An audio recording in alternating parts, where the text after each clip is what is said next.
Será que as escolhas que a gente faz são realmente nossas? Nessa análise, vamos mergulhar num texto filosófico fascinante para tentar entender se o livre-arbítrio existe mesmo ou se é talvez a maior ilusão de todas. E tudo começa com esta citação, que é bem enigmática. Ela contrapõe entalhado com liberdade. Ué, o que uma coisa gravada na pedra tem a ver com ser livre? Essa conexão, que parece super estranha no começo, é, na verdade, a grande chave para desvendar o segredo da verdadeira liberdade. E aí a gente chega no mistério central.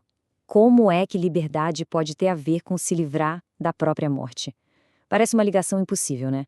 Mas prometo que no final, a lógica por trás disso vai ficar surpreendentemente clara. Vamos começar a desvendar isso. Ok, a primeira peça desse quebra-cabeça é desmontar a nossa ideia comum de liberdade. A fonte que a gente está analisando argumenta que as escolhas que fazemos todo santo dia, na verdade, não são bem escolhas. É como se a gente estivesse preso por correntes invisíveis. Pensa bem, cada ação, desde a coisinha mais boba até a decisão mais importante, é uma resposta a esses dois mestres. A gente não age livremente, a gente é compelido a buscar o que dá prazer e a evitar o que causa dor. É uma lei fundamental da nossa existência. E olha só que interessante este comparativo, porque ele quebra aquela ideia de superioridade humana. O argumento aqui é que a nossa capacidade de planejar é só um cálculo mais sofisticado. Um animal foge da dor imediata por instinto. Já a gente calcula um lucro futuro, trocando um sofrimento agora por um prazer maior lá na frente. No fim das contas, a mecânica é a mesma: atração e repulsão. Liberdade mesmo? Nenhuma. E, para ir ainda mais fundo, nem as nossas preferências pessoais são realmente nossas. Os nossos gostos, o jeito que a gente se comporta, o que achamos bom ou ruim, tudo isso é herdado da sociedade onde a gente vive. Então não estamos presos só ao prazer e à dor, mas também à vontade dos outros. Certo, se a gente não é livre, então o que determina a nossa realidade? A fonte nos dá uma estrutura com 4 fatores que, supostamente, moldam absolutamente tudo na nossa vida. Esses 4 fatores são como os elementos que determinam o crescimento de um pé de trigo, por exemplo. Eles trabalham juntos para produzir cada resultado, cada pensamento, cada característica de uma pessoa. Vamos ver um por um. O primeiro fator é o que a gente poderia chamar de nosso DNA espiritual. É a matéria-prima abstrata que recebemos das gerações passadas.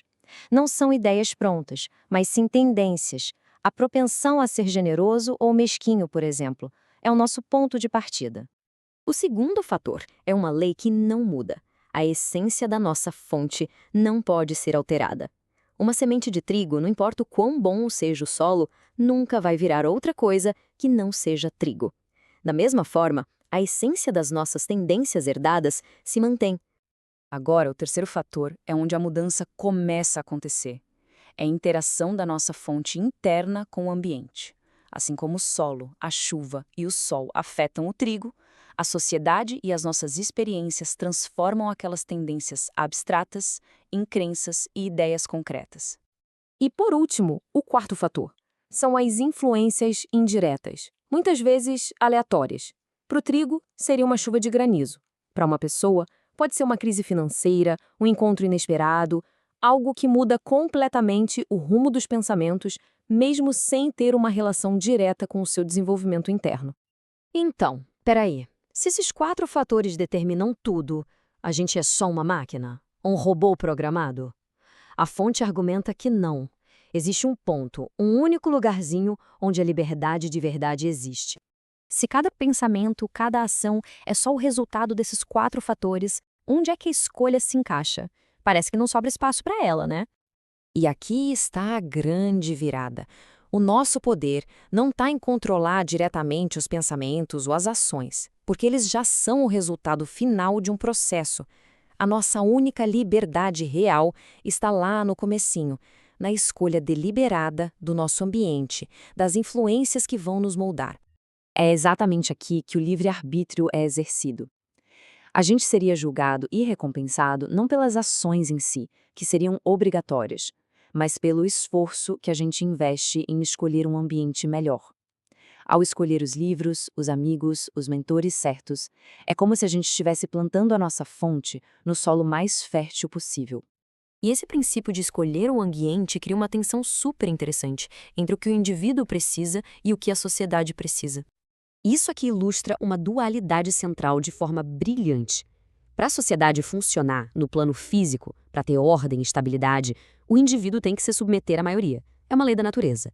Mas, para a sociedade progredir espiritualmente, para que surjam novas ideias, a maioria precisa ouvir o indivíduo desenvolvido.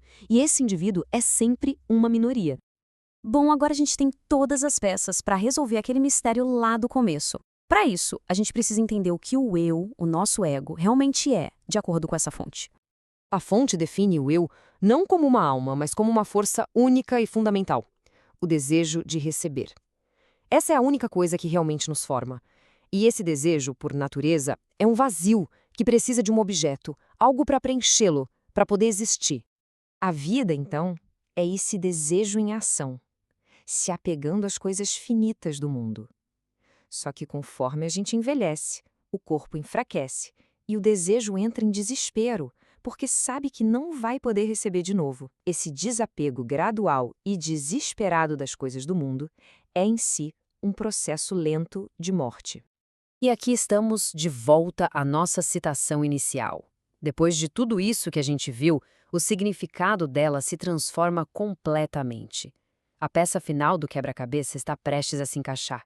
E aqui está a grande revelação. Liberdade da morte não é evitar o fim do corpo, é reorientar o nosso desejo mais fundamental. Em vez de a gente se apegar a coisas finitas que vão acabar, a gente pode se apegar a um propósito eterno, o ato de doar. Ao transformar o desejo de receber em um desejo de doar, o nosso eu se conecta com a eternidade e se torna eterno também. Essa é a verdadeira liberdade. E assim, essa análise toda nos deixa com esta questão poderosa. Se a única liberdade que existe de verdade está na escolha do ambiente que vai moldar os nossos desejos e pensamentos, então a pergunta mais importante que fica é: que influências estão sendo ativamente escolhidas para construir a pessoa que cada um de nós se tornará?